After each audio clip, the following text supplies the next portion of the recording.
Bien-aimés dans le Seigneur, ce matin, l'objectif que je voudrais atteindre, c'est que l'Éternel, par mon canal, puisse opérer une guérison dans ta vie. Prions le Seigneur. Merci Père pour ta parole. Au nom de Jésus. Amen. Allons dans la parole du Seigneur dans le livre de Jean, le chapitre 5, les versets 1 à 9. Je voudrais nous entretenir sur la frustration. Mon thème est précisément rompre les chaînes de la frustration. Faisons la lecture. Après cela, il eut une fête des Juifs et Jésus monta à Jérusalem. Or, à Jérusalem, près de la porte des brebis, il y a une piscine qui s'appelle en hébreu Bethesda et qui a 5 portiques. Sous ces portiques étaient couchés en grand nombre des malades, des aveugles, des boiteux, des paralytiques qui attendaient le mouvement de l'eau. Car un ange descendait de temps en temps dans la piscine et agitait l'eau. Et celui qui y descendait le premier après que l'eau avait été agitée était guéri, quelle que fût sa maladie. Là se trouvait un homme malade depuis 38 ans. Jésus l'ayant vu coucher, et sachant qu'il était malade depuis longtemps, lui dit, « Veux-tu être guéri ?» Le malade lui répondit, « Seigneur, je n'ai personne pour me jeter dans la piscine quand l'eau est agitée. Et pendant que j'y vais, un autre descend avant moi. Lève-toi, lui dit Jésus, prends ton lit et marche. » Verset 9. Aussitôt cet homme fut guéri et prit son lit et marcha. Bien-aimé, la frustration dont je veux parler a été un sentiment que cet homme a vécu. La frustration est un sentiment qui est la résultante, la conséquence de certaines actions. La frustration ne vient pas tout d'un coup, mais c'est simplement par rapport à ce que nous pouvons traverser, par rapport à ce que nous pouvons vivre, que la frustration peut naître en nous. Et cela, il y a plusieurs situations qui peuvent emmener la frustration. Le perpétuel recommencement. Dans un contexte où nous voulons passer à un autre niveau. Dans un contexte où nous voulons passer à un stade supérieur. Mais nous nous trouvons dans l'incapacité de pouvoir franchir cette étape dans laquelle nous nous trouvons.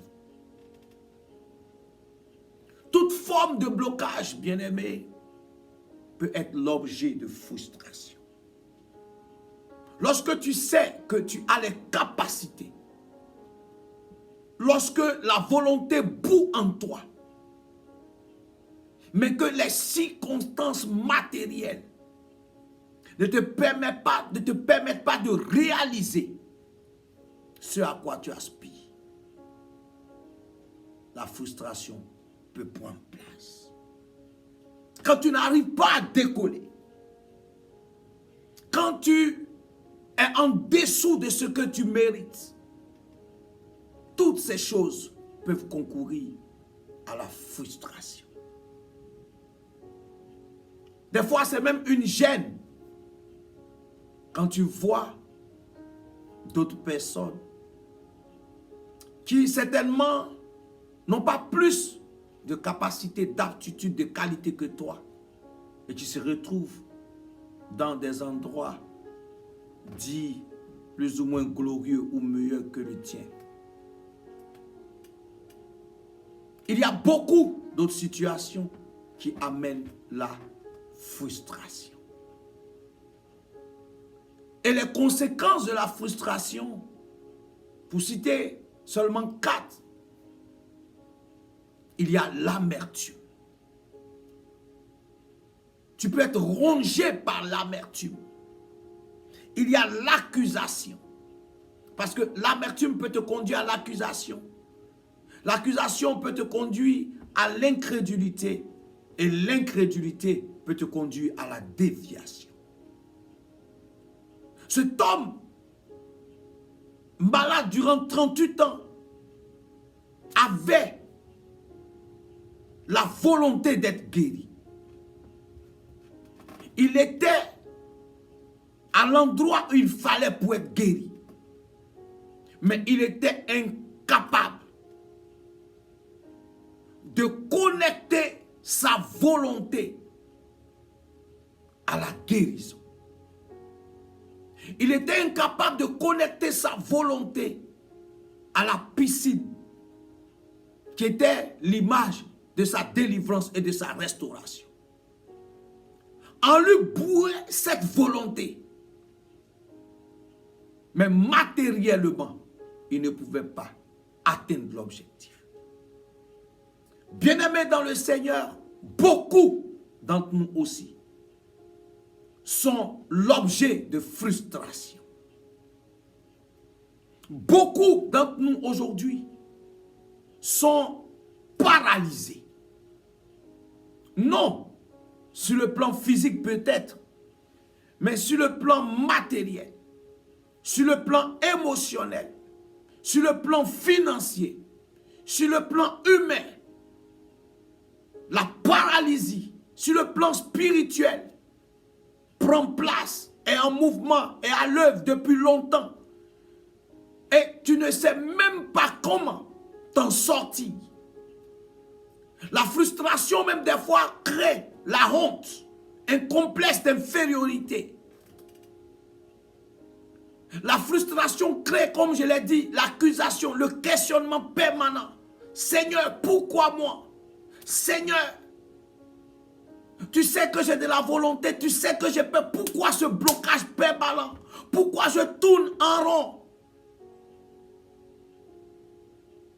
Tes questions sont certainement légitimes. Mais je suis venu t'annoncer que tu dois comprendre qu'il y arrive des situations dans nos vies pour que nous puissions nous tourner vers la source de notre vie. Là, il pouvait avoir ses frères. Là, il pouvait avoir une personne de bonne volonté. Là, il pouvait avoir, je ne sais pas, n'importe qui autour de lui pouvant l'aider à être guéri. Mais chacun était focalisé sur sa guérison. Comme pour te dire que tu n'as pas à accuser les gens par rapport à ce que tu traverses. Mais tu dois apprendre à compter sur Dieu. Et cela doit déclencher en toi un processus de foi. De savoir que ce n'est pas parce que l'Éternel ne t'aime pas que tu es dans telle situation. La Bible dit ici qu'il était dans cette maladie depuis longtemps et Jésus savait cela. Mais son temps était arrivé. Quel que soit le volume de la frustration, quel que soit le fardeau et le poids de la frustration, tu dois savoir que l'Éternel est capable de visiter ta destinée. Les accusations ne t'arrangeront pas. Il y a des gens qui ont baissé dans leur engagement vis-à-vis de Dieu. Il y a des gens qui sont amers, leurs paroles sont méchantes, leurs paroles sont agressives. Parce qu'elle n'arrive pas à décoller. Parce qu'elle n'arrive pas à obtenir ce qu'elle souhaiterait. Je suis venu t'annoncer que si quelqu'un qui était malade depuis 38 ans a reçu une visitation de la part du Seigneur, c'est possible pour toi. Les chaînes de la frustration,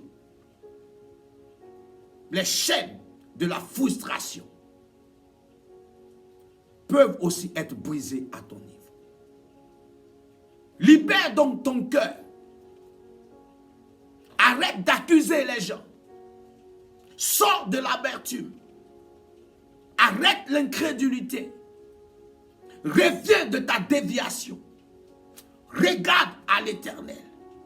Sache qu'il est capable encore d'agir dans ta vie. Remets ta vie en selle. En étant focalisé vers ton Créateur et sur ton Créateur. Alors tu verras sa main continuellement à l'œuvre dans ta vie. Bien-aimés, dans cette période, dans cette saison où nous nous trouvons, nous avons intérêt à plus faire confiance à Dieu qu'à toute autre chose. Nous sommes dans un monde enclin à la méchanceté permanente, quotidienne. Mais dans toutes ces choses, l'Éternel a un regard sur toi. Il y avait des boiteux. Il y avait des paralytiques. Il n'était pas le seul. Il y avait des aveugles. Mais son jour avait sonné. Et ton jour va sonner. Le jour de sa délivrance était arrivé. L'Éternel n'abandonne pas pour toujours. L'Éternel a le moment opportun. Quand il est arrivé, il a brisé toute forme de protocole par rapport à cette piscine. Il a imposé son règne et la délivrance s'est opérée. Certainement que pour sortir de la situation qui t'a conduit à la frustration, tu veux engager ta propre force. Tu veux engager tes propres stratégies. Tu veux engager tes propres connaissances. Je suis au regret de t'annoncer que si tu continues sur cette voie, cela ne marchera pas. Fais confiance à l'Éternel, ton Créateur, qui est le maître des temps et des circonstances. Augmente ta foi en lui. Garde les regards fixés sur lui. Bannis les sentiments de ton cœur qui empêchent l'Éternel d'agir aisément. Un cœur frustré n'a pas d'oreille. Un cœur frustré est un cœur qui relâche des paroles permanentes d'accusation. Et même, nous allons jusqu'à accuser le Seigneur. Il est capable d'agir dans ta vie. Je t'interpelle. Il est capable de briser les chaînes de la frustration. Tourne encore les regards vers lui. Car tu peux ne pas tomber dans la piscine et être guéri. L'Éternel est au-delà du protocole physique humain que tu vois. L'Éternel prépare un chemin spécial pour toi, car il est le Dieu de la différence. Que Dieu